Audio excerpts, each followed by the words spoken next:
Саламатсыздарбы, урматтуу биздин каналдын катталуучулары. Бүгүн мен сиздерге сандар сүйлөгөн сүтсай илми боюнча кайсы бир датада төрөлгөн адамдарга кандай жеке өзгөчөлүк мүнөздүү боло тургандыгы тууралуу айтып берем. Биринде 10-да, 19-да, 28-де төрөлгөн инсандар стратег инсандар деп аталат.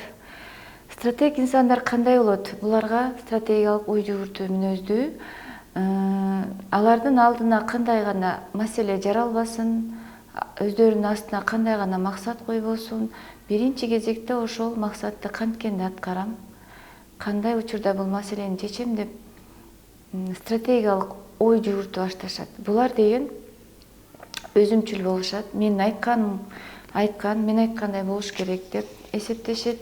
Башкача айтканда, булар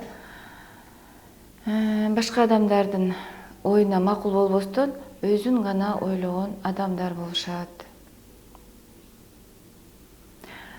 Бул адамдар автономдуу иштегенди каалашат, бирөөнүн кол астында иштөөнү каалабайт. Себеп деген алар стратег болгондуктан өз алдынча башкарууну эңсеген инсандар. Көбүнчө жашоодо булар мыкты жетекчилер. Өзүнүн жеке компаниясын ачкан мыкты жетекчилер болушат жана алардын аң сезимде өздөрү жазып алган мыйзамы болот. Ошол мыйзам менен булар өзүнүн фирмасын, компаниясын негиздеп ачып иштөөнү каалаган стратег инсандар. Анан бизде мындай түшүнүк бар да, монетанын эки жагы бар дегендей. Бул инсандардын дагы плюс жана минус жактары болот.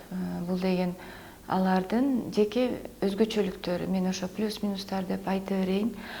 Стратег инсандардын минус жактары: агрессивдүү болушат, жаңы нерсени каалашпайт, консерватизм деп коет, эгоизмге алдырган учурлары болот жана үстөмдүк кылган учурлары көп болот. Себеп деген мен айткандай болбой калбадыбы деп анан астына келген адамды же маселени чечиш үчүн жанында турган адамга үстөмдүк мамиле кылып коюшу мүмкүн да. Ал эми плюс жактары бул мыкты жетекчилер, дайыма демилге көтөрө билишет, баары жакшы болот деп айтышат жана дайыма колдоо көрсөткөнгө даяр.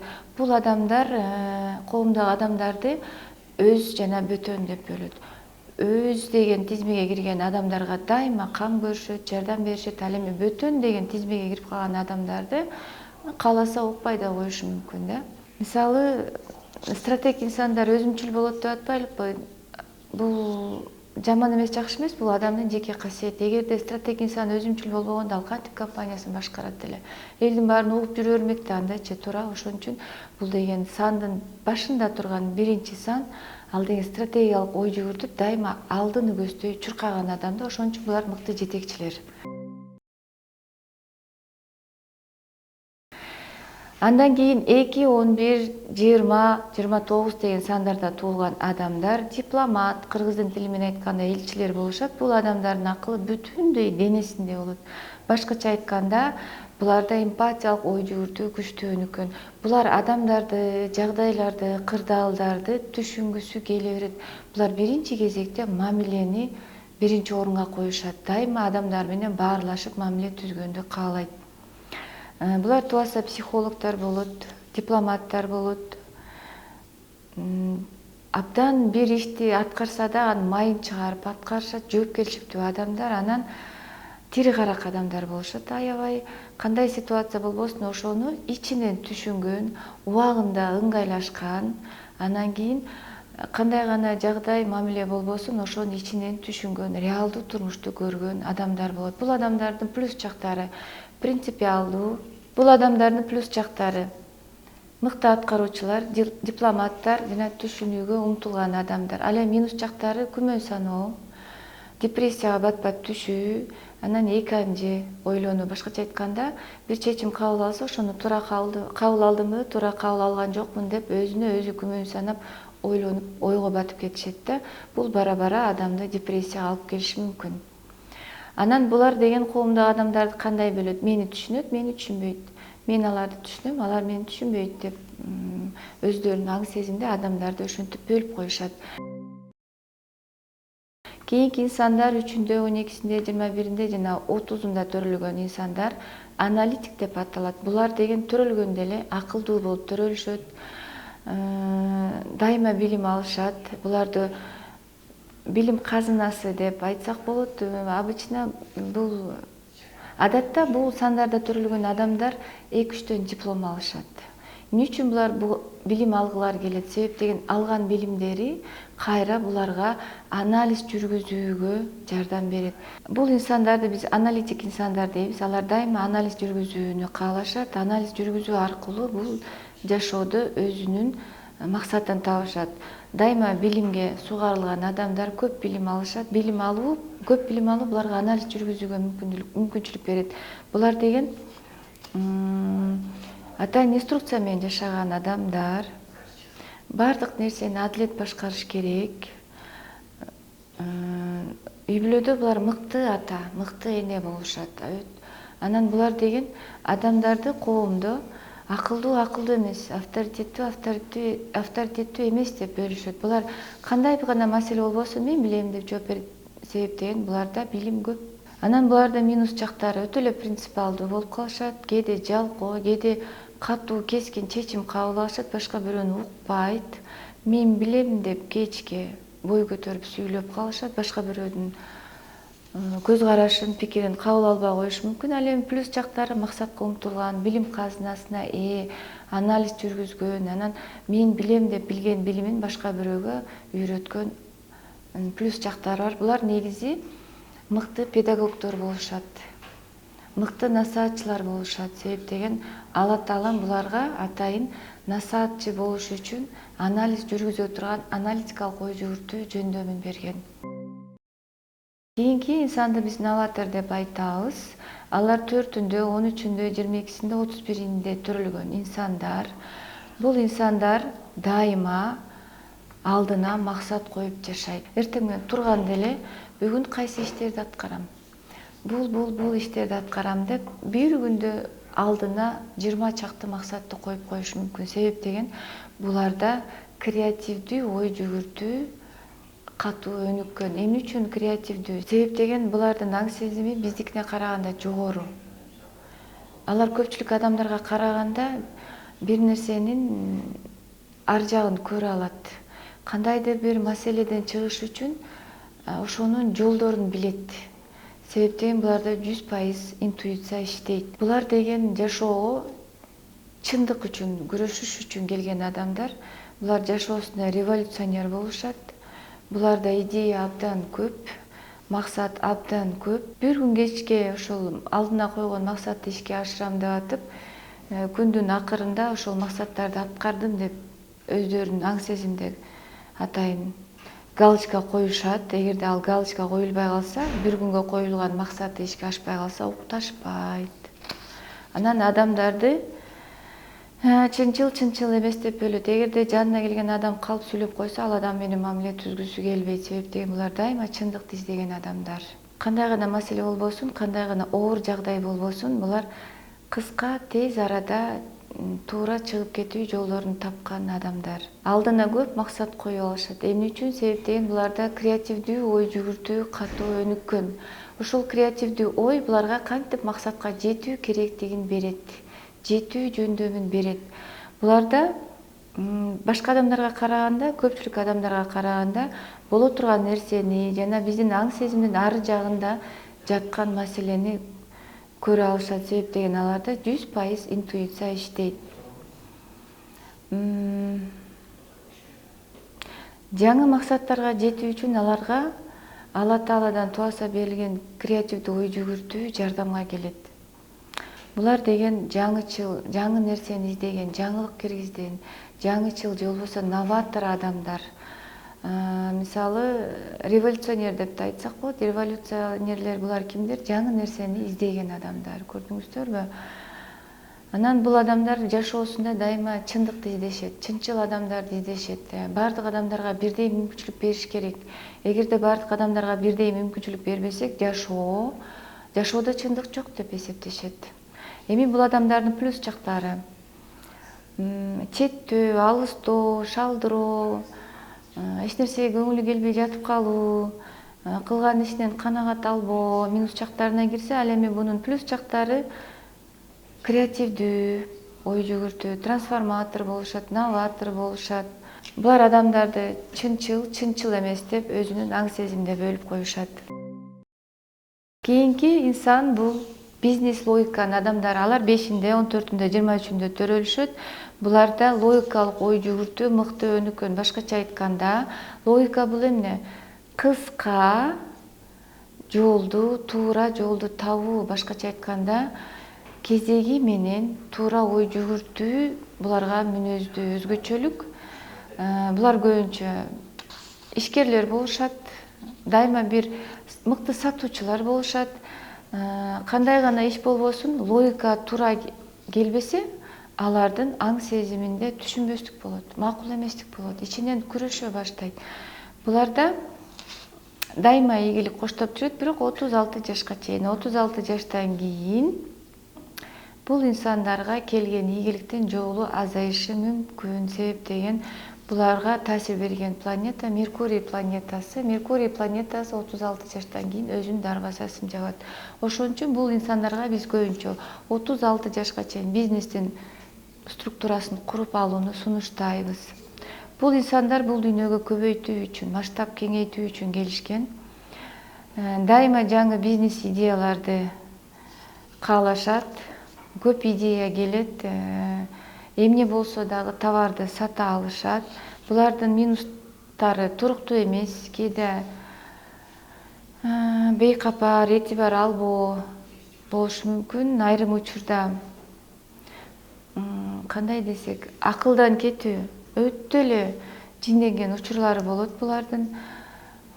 Жинденген учурда, ачуусу келген учурда кол көтөрүп жибериши мүмкүн. Ал эми плюс жактары булар деген бизнестин адамдары, бизнести жакшы түшүнүшөт, соода жүргүзүшөт жана бардык адамдар менен тил табышып кете алат. Буларда коммуникация мыкты өнүккөн. Эми алар адамдарды, коомдогу адамдарды логикага туура келген, туура келбеген, туура эмес, пайдалуу эмес деп аң сезимде бөлүшөт.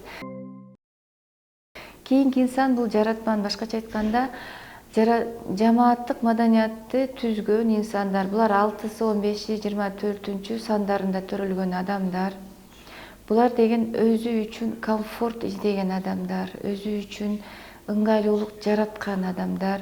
Бул адамдар сабырда турган абалда өтө эле даанышман, акылдуу адамдар болушат. Бирок көп учурда эмоцияга алдырып коюшат. Себеп дегенде бул адамдарда кандай гана иш баштабасын, эгерде алардын жан дүйнөсүнө, комфортуна каршы келсе, алар ичинен эмоцияга алдырышат. Сыртка айта албайт, бирок ичинен эмоция аябай кайнайт. Кайда жүрбөсүн, аларга акча келет, инновация келет. Андан кийин, эгерде кандайдыр бир оор учур болсо, эмоцияга алдырбаса, андан чыгып кетүү жолдорун өздөрү бат эле таап алышат.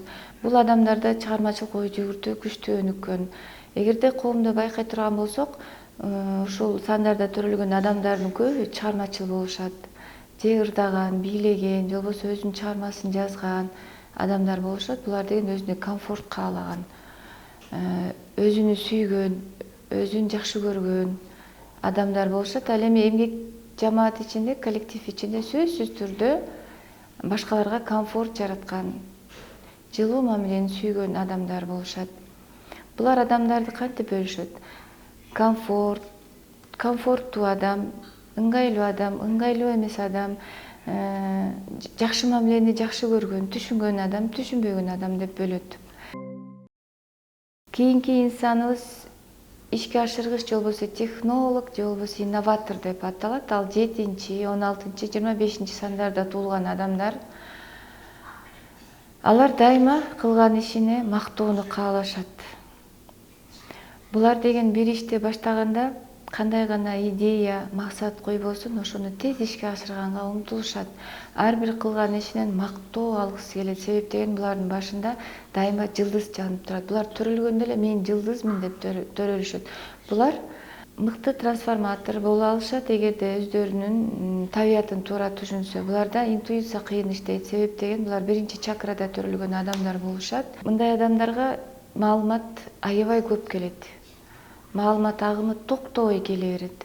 Ошон үчүн бул адамдарга дисциплина өтө керек. Эгерде адам дисциплинага түшсө, дисциплина бул эмне? Бул спорт, бул намаз окуу, бул деген йога, ошондой эле өзү үчүн бекиткен жашоо принциптери, мунун баары дисциплина, тартип. Эгерде адам тартипте жашаса, анын акылындагы ойлор дагы тартипке келе баштайт. Эгерде адам тартип менен жашабаса, ага токтобой келген маалымат агымы ага хаос жаратышы мүмкүн. Адам көп келген маалымат агымынан өзү адашып калышы мүмкүн. Ошон үчүн бул адамдарга биз катуу, тартип, дисциплинада жашагыла деп кеңеш берет элек. Минус жактары: хаос, талкалоо, ою чачкын болуу, кырдаалды анчалык түшүнө бербөө. Ал эми плюс жактары: идеяны бат ишке ашыруу, кундалини йоганы көтөрүү. Ошондой эле булар мыкты кризис менеджер болушат. Адамдардын ички дүйнөсү бай эмес, адамгерчиликтүү эмес деп бөлүшөт. Ал эми 8, 17, 26 деген сандарда туулган инсандар бизде көзөмөлчү инсандар деп аталат. Бул инсандар биздин дүйнөгө, материалдык дүйнөнү жана анын жыйынтыгын көзөмөлдөө үчүн келген адамдар. Бул адамдарга көбүрөөк иштөө керек, себеп деген канчалык талбай эмгектенсе, ошончолук буларда тажрыйба келет. Ал эми тажрыйба материалдык дүйнөнү контролдоого мүмкүнчүлүк берет. Бул адамдар реалист адамдар болушат. Өздөрүнүн иштеп тапкан жыйынтыгын көргөндө гана кубанып, канагат ала алышат. Ал эми өздөрү иштеп таппаган материалдык дүйнөгө ыраазы болушпайт. Булар бардык адамдарды иштөөгө, ошондой эле дагы дайыма иштөөгө чакырат. Бул адамдар көбүнчө бир ишти баштаганда анын ар жагында жыйынтыкты көрсө, ошондо гана иштешет. Ал эми жыйынтыкты көрбөсө, буларды дивандан көтөрүү абдан кыйын. Бул адамдар мансопкорлукту, өзүнө урмат-сыйды талап кылган адамдар. Булар бул дүйнөгө башкаларды окутуш үчүн келген. Ал эми өздөрү абдан акылдуу келет, өздөрү окуганды жаман көрөт. Буларды башка бирөө окутса көп жактырышпайт, ал эми өздөрү башка бирөөлөрдү окуткулары келет. Анан мыйзам талаптарын, регламентти сакташ үчүн келген адамдар башка адамдардан да регламенттин, мыйзамдын сакталышын сактоону талап кылышат. Азыр бул адамдар регламентти, мыйзамды сактоого чакырган адамдар, себеп деген булар көзөмөлчүлөр. Биздин дүйнөгө булар көзөмөлдөө үчүн келишет. Мыйзамдын аткарылышын, регламенттин аткарылышын көзөмөлдөө үчүн келген инсандар. Булар өздөрү мыйзам бузууга, булардын өздөрүнө мыйзам бузууга болбойт. Бул инсандар авантюризм менен иш алып барышса да болбойт. Себеп деген энергиясы тескери иштеп калышы мүмкүн. Себеби дегенде энергиясы аларга тескери натыйжа берет. Эми булар деген адамдарды бай кедей, ийгиликтүү эмес, тамаша түрүндө айтканда толк чыккан, толк чыкпаган деп өзүнүн аң сезимди адамдарды ушинтип бөлүшөт. Булардын минус жактары: эч кимге ишенишпейт, өтө эле ашыкча контролдоп жиберишет. Анан контролдоп атып тажагандыктан элден качып башка жака барып өз алдынча жашагысы келет. Ал эми плюс жактары: контролдойт, реалдуу адам. Анан мисалы башка адамдар көрбөгөн детальдарды ушул адамдар көрөт да. Анан кийинки инсандар бул тактик инсандар деп коебуз. Башкача айтканда социалдык колдоо көрсөткөн инсандар. Алар 9-унда, 18-inde, 27-синде төрөлгөн адамдар. Бул адамдардын фокусу башка адамдарга жардам берүүгө каралган. Кандай гана учур болбосун, булар дайыма коомдо, социумда башка адамдарга жардам берүүгө умтулган адамдар. Бул адамдар башка адамдарга жардам берет дагы анан кайра ыраазычылык алсам деп күтөт.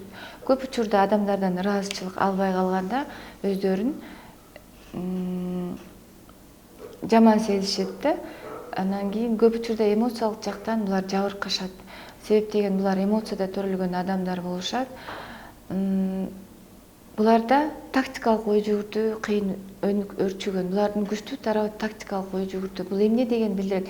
Тактикалык ой жүгүртүү деген кыска, коопсуздук жаралган, коркунуч жаралган убакытта кантип жардам берем деген учурда ошол адамдын өмүрүн сактап калабы же кандайдыр бир маанилүү чечим кабыл алыш керекпи? Ошол учурда буларда тактика иштейт. тактика иштегендиктен булар көбүнчө аскер адамдары болот, медицинада иштеген адамдар болот, ошондой эле өзгөчө кырдаалдар министрлигинде иштеген адамдар болот. Булар бат-бат кыймылдашат, денесин дайыма машыктырып турушат. Булар негизи буларда адреналин аябай көп. Ошол денедеги адреналинди чыгарыш үчүн булар көбүнчө активдүү жашоо мүнөзүнө өтүш керек. Башкача айтканда, дайыма спорт менен машыгып туруш керек. Эгерде булар спорт менен машыктаса, буларда адреналин көп болот да, анан ал агрессияга, өтө эле эмоциялык жактан ашыкча эмоцияга алдыруу болуп кетиши мүмкүн да. Эми булардын минус жактары паранойя. Паранойя деп коет, бир ойду ойлоп алса, ошону ар жакка аң сезимде болбогон окуяларга байланыштырып эле өстүрүп, өөрчүтүп, анын аягында өзү ишенип алат да. Андан кийин эмоцияга алдырып, өтө эле ачууланып кетиши мүмкүн. Ошол эле учурда булар өтө ишенчек адамдар болот. Ал эми плюс жактары, булар деген спортчул болушат, спортту сүйүшөт, бат кыймылдашат, анан жоокер болушат, дайыма адилеттик үчүн күрөшүшөт. Ал эми булар деген коомдо адамдарды кантип бөлүшөт? Жакшылыкты билген, билбеген деп бөлүшөт да. Анан буларда деген идея аябай көп келет. Кайсыл учурда тактик инсандарга идея көп келет. Качан гана алар спорт менен машыкканда, активдүү жашоо образы менен иштеп баштаганда идея көп келет. Ал эми бул идея кантип социалдык колдоо көрсөтүү керектиги тууралуу тактикалык ой жүгүртүүнү өстүрөт. Бул тактик инсандардын күчтүү тарабы. Эгерде сиз өзүңүздүн күчтүү тарабыңызды кайсы багытта өнүккүңүз келгенин билгиңиз келсе, инсан катары кайсы инсандын категориясына кире турганыңызды билгиңиз келсе, төмөндөгү телефонго кайрылсаңыздар болот. Сиздерге мини разбор жасап берүүгө, консультация берүүгө даярбыз.